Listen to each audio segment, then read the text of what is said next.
গেছিলাম তখন গলাটা শুনে আমার মনে হচ্ছিল চেনা চেনা লাগছে গলাটা। হ্যাঁ, চেনা চেনাই লেগেছে গলাটা, তারপরে দেখলাম কারণটা বুঝতে পারলাম। হ্যাঁ সেই। তবে এখানে গোয়েন্দাগিরি করতে একদমই আসেনি। শুভ সন্ধ্যা প্রত্যেককে। গড়িয়া শ্রীরামপুর কল্যাণ সমিতির সবাইকে, অর্থাৎ সদস্যা, এখানে আমার সামনে যারা বসে আছেন সবাইকে শুভ শারদিয়া। বড়রা যারা আছেন তাদেরকে আমার শ্রদ্ধা জানাই, ছোট এবং সমবয়সী যারা আছেন তাদেরকে শুভেচ্ছা জানাই। সবার আগে যারা এখন মণ্ডপে ঢুকছেন লাইন দিয়ে তাদের কাছে ক্ষমা চেয়ে নিচ্ছি, কারণ আমি যখন ভিতরে ছিলাম হয়তো আপনাদের একটু লাইনে অপেক্ষা করতে হয়েছে। প্লিজ মাফ করে দেবেন, রাগ থাকলেও পুজোর সময় রাগ রাখতে নেই। Thank you.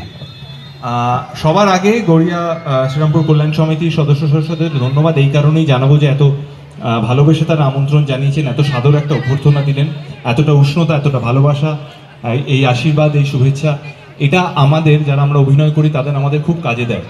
এটা শুধু এখানে মাইক নিয়ে স্টেজে বলছি বলে নয়, কারণ আমরা যখন অভিনয় করি আমরা তো মূলত সিনেমার কাজ করি, বা ধরুন সারেগামাপায় যখন আমাকে আপনারা দেখছেন তখন আমরা আমাদের মতো শুটিং করি।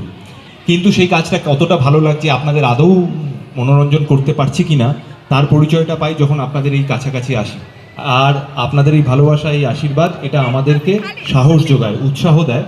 আর আমি সবসময় একটাই কথা বলি, আমার তরফ থেকে একটাই কথা বলার আছে যে আমি আরও বেশি পরিশ্রম করবো যাতে আরও আপনাদের জন্য ভালো ভালো কাজ উপহার দিতে পারি। এর বেশি সত্যি আর কিছু দেওয়ার নেই। বিশেষ করে ধন্যবাদ জানাবো দেবজিৎকে। দেবজিতের সঙ্গে আমার পরিচয় সিনেমার সূত্রে, এবং বর্তমানে ও যে কাজটা করছে সেটা খুবই খুবই প্রশংসার দাবি রাখে। এছাড়া অনির্বাণ গুহ ঠাকুরতা, ওকেও ধন্যবাদ জানাই। থ্যাংক ইউ এই নিমন্ত্রণের জন্য, এবং যেভাবে ওরা পুরো